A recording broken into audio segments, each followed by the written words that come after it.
is a fake announcement for a run for President of the United States. This idea was cooked up by Donald Trump when he found out that NBC was paying Gwen Stefani on The Voice more than they were paying him to star on The Apprentice. He paid a bunch of extras, $50 apiece, to be his cheering supporters.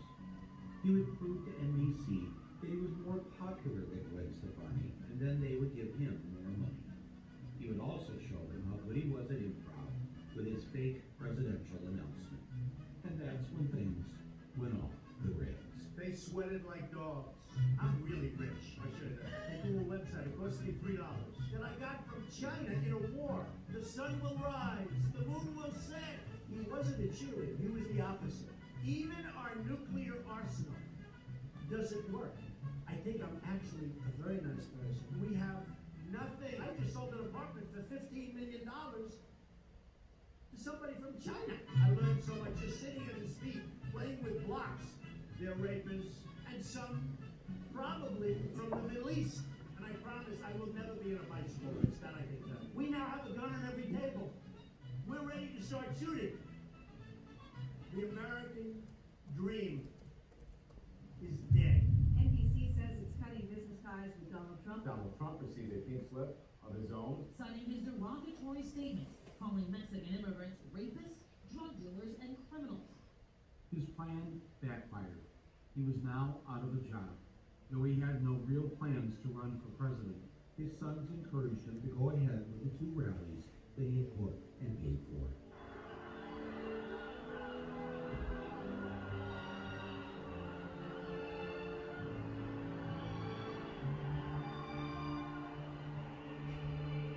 As he looked around with the adoring masses, a crowd the size of which he'd never seen before, he had his epiphany.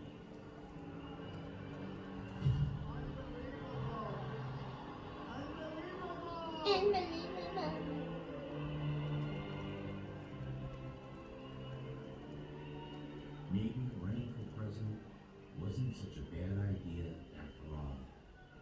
In fact, it was a brilliant idea. Fuck Gwen Stefani and fuck NBC. I'm going to be king of the world.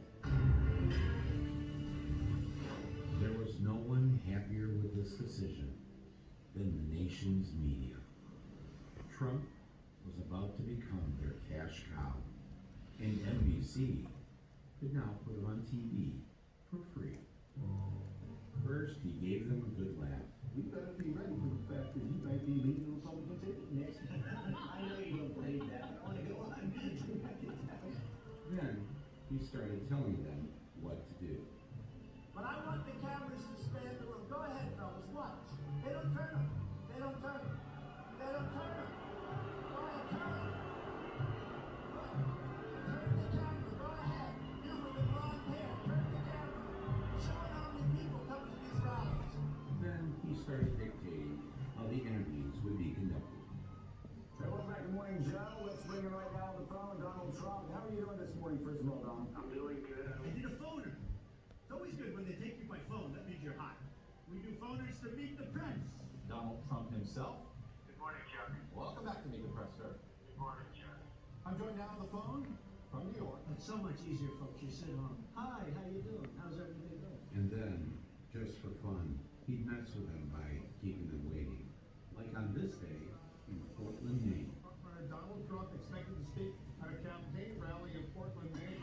And waiting. So we're just expecting him to come out here in just a few minutes. And waiting. We're awaiting his remarks moments from now. Not on stage yet, as you can see. Once again, we're standing by line. The candidate is just not. Go ahead and toss it back to you. I think you tell me Trump's coming out now, Fred? No, you're good. You're good, Al. You're good. Oh, I can keep He's not going. coming out yet. What will he say? We are again waiting. He can't seem to get a rally started on time. Watching that podium. Any moment now. A Fox News alert still waiting for that Donald Trump. Show you they're even up in the balcony. Take a look. Posted began about 25 minutes ago. Donald Trump. False alarm, a bunch of people coming. Not one of them is Donald. He's getting ready to walk over to that lectern. Been watching and waiting for the better part of the see just how long they put a live TV camera on his empty podium. Let's just keep a watch here because let's go. Donald Trump. Thank you so much. What a turnout.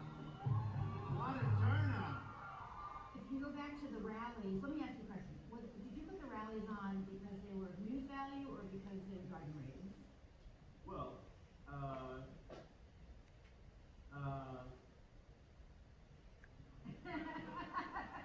man, who was expecting the ride we're all having right now? This is pretty amazing, and, who would have thought that this circus would come to town, but, it may not be good for America, but it's damn good for CBS, that's all I got to say. The money's rolling in, and it's amazing. That's all I can say. I've never seen anything like this, and, this could be a very good year for us. All of the big networks are run by men. And some of their biggest stars share a lot in common with Donald Trump. The word judgment has been used a lot concerning the use of your personal email. Why wasn't it disqualifying if you want to be commander?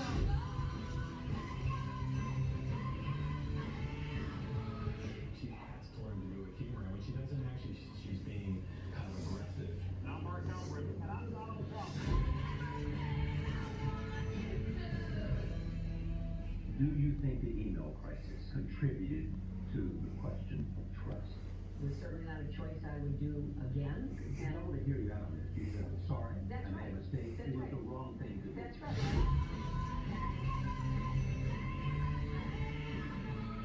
Fox News has a secret formula, and we're never gonna tell anybody what it is.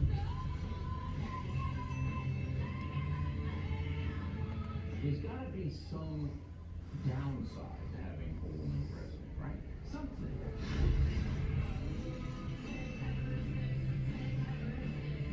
Hold it.